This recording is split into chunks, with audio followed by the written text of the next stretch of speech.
Hello all, it's Ellie and welcome to my channel. I completely understand I haven't posted in ages, but we're going to ignore it and get on with today's case. So for today's case I will be covering the disappearance of Lauria Bible and Ashley Freeman. So a little insight on this case is that they were two 16-year-old best friends, Lauria Bible and Ashley Freeman. They had planned to have a sleepover around Ashley's to celebrate her 16th birthday, but no one thought it would actually end in an arson attack, 2 dead, and then the disappearance of both teenagers. The sad and shocking thing with this case is that it would take nearly 20 years for us to realise that Lauria and Ashley weren't actually missing, but they had both actually been murdered, and still to this day their bodies have not been found. On December the 29th, 1999, cheerleader Lauria Bible and basketball player Ashley Freeman from Welch, Oklahoma, they spent the evening celebrating Ashley's 16th birthday. They went to a pizzeria and then returned back to Ashley's house to have a sleepover. When Lauria asked her dad if she could stay on Ashley's for her birthday, her dad would reply saying how she had to be home by noon on the 30th. However, sadly, that never actually came around. At approximately 5:30 AM on December, there was a passerby that called 911 to report a house up in flames, and this was the Freeman's family home. The police came, fire brigade came. Once the fire was out, they discovered the child remains of Kathy Freeman. This was Ashley's mum, and that she was on the floor in the bedroom. She'd been shot in the head. Her husband Danny Freeman and both Lauria and Ashley were still nowhere to be seen. Their car was parked in their parking lot, car park, and had the keys in the ignition. It was actually originally thought that Danny had murdered his wife and then fled with both Ashley and Lauria. But on December the 31st, Laura's parents, Laurie and Jay, returned back to the remains of the Freeman house with kind of intent to see if they could find anything that the police had missed, and they did. Within 5 minutes of them walking around the rubble of the house, they found a body, and this turned out to be the body of Danny Freeman. He had also been killed execution style like his wife, and also had a fracture to his right collarbone. There was still no sign of Lauria and Ashley. So manic days after their disappearance, there was still no sign of them. There was a search out, but no one could find out where these two 16-year-olds were.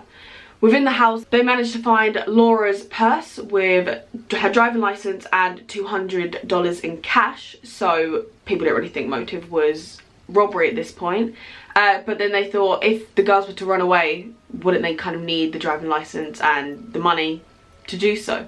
There were searches in nearby lakes, in mine shafts and quarries, but with no leads. The case was kind of like dropped, and just any leads that did come in just turned out to be hoaxes. The missing girls were featured on programs such as Unsolved Mysteries and Vanished. A real sad thing is that Laura's family actually refused to take down the Christmas tree because they thought when she returns they can do it together like a family and kind of have that moment. But the tree in 2006 actually ended up falling apart anyway, so from 1999 to 2006 they had their Christmas tree up. The Craig County Sheriff's Department were trying to put together a timeline of what had happened.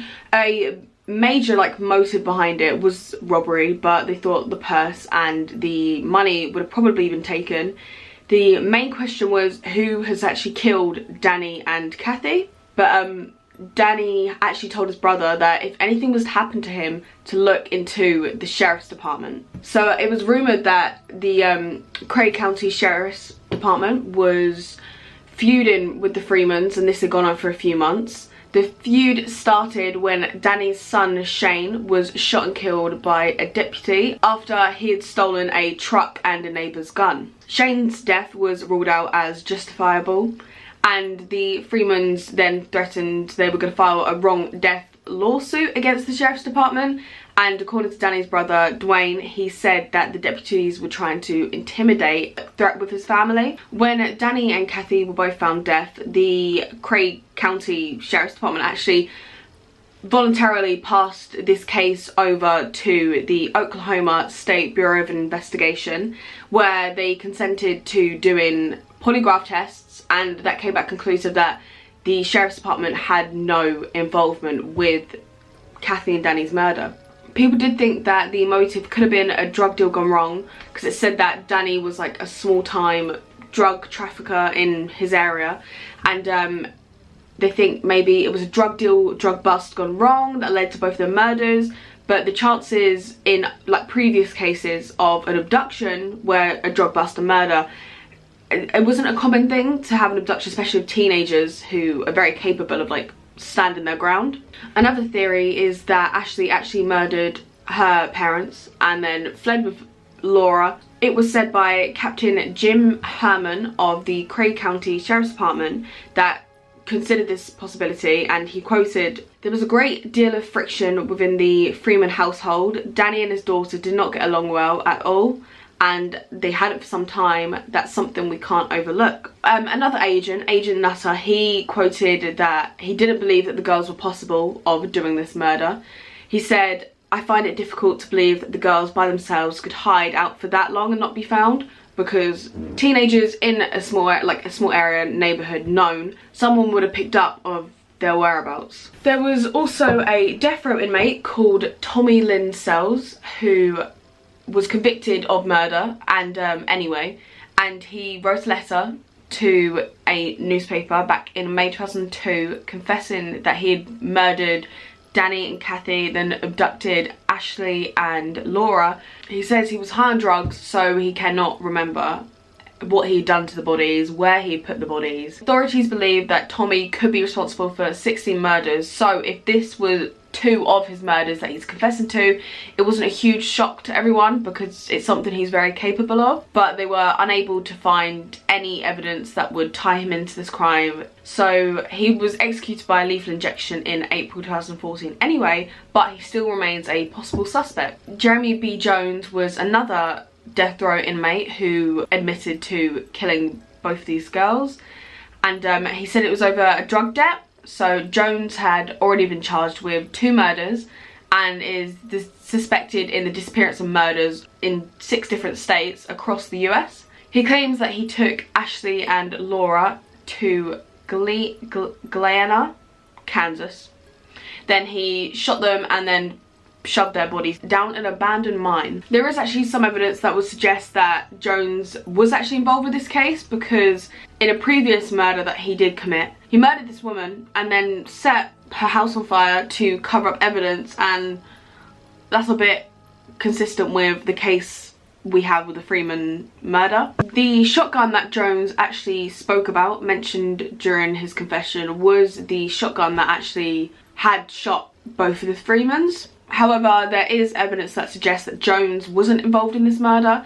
He lived in Ottawa County, Oakland, was released from jail at around 10:30 p.m. the night of the murder, well, the night in question, and there's debate that Jones wouldn't have been able to make it from being released where he was over to where the crime scene was. Also, authorities searched the mines that he said he had dumped Laura and Ashley, and there was no evidence. There was nothing to suggest that anyone had been there, let alone to hide a crime. Jones actually later took back the statement because he was saying he only confessed to it to get better food and phone privileges while he was in prison. However, he does still remain a suspect in this case. A search still goes on. This kind of wraps up for 20 years. There were big searches, small searches, but it was eventually kind of dropped because it was considered a cold case. There were no leads. Fast forward 20 years, April 2018. The police named 3 men who were in connection to this murder and abduction: Warren Phil Welch, David Pennington, and Ronnie Busick. Busick. Anyway, so both Warren Welch and David Pennington they're deceased. I think one died 2003, one died in 2006. I will fact check that. But Ronnie was arrested in Wichita. The 66-year-old was returned to Craig County and has been arrested for 4 counts of murder, a count of arson, and 2 counts of abduction. Ronnie does actually still deny his involvement of this case. It's said over a dozen witnesses have claimed that all 3 of these men were bragging about raping and murdering Ashley and Laura. They went as far as taking Polaroids of them that they were gagged and bound with duct tape laying on a bed. Several witnesses say that the motive was drug money, and they were held captive in Welch's trailer for several days before being murdered. During this time, they were raped and violently strangled to death. They disposed of their bodies in an old mine or an abandoned shaft that was then filled with concrete in Pitchita, Oklahoma. The Bible family actually made a statement saying that they had been aware of these alleged photos for years, and that all the time they were focusing on finding Laura and Ashley. We welcome the information leading to their recovery. Until they are home, this will never be over. After Ronnie's arrest, he told reporters that he wished to speak to the Bible family. So on April the 26th, 2018, Laura's mother confirmed that she has spoke to him. He denies knowing the whereabouts of her daughter and Ashley's body, but there's still a $50,000 reward still stands for anyone that can help locate both of the girls. So this is actually still an active case, and it's actually so active that some websites that I'm trying to access were blocked due to legal reasons, with this case still going through. So his latest court hearing was in March. There's no official charge against him yet, or like prison sentence.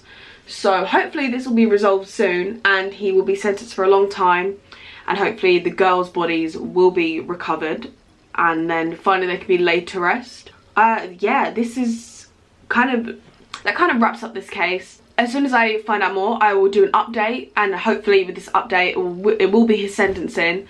But it's really sad that if drug money was the motive, that just because of drugs that 4 people have died and 2 of them, we don't know where they are. So thank you very much for watching. Obviously the world's in a bit of a panic at the moment, so be sure to stay home, watch crime cases. You might as well subscribe, like this video, comment any other crime case you may have for me. I'm very happy to look into all of them. Sorry I was gone for so long. Follow me on Instagram, and I will see you in my next video. Goodbye and stay at home. Okay.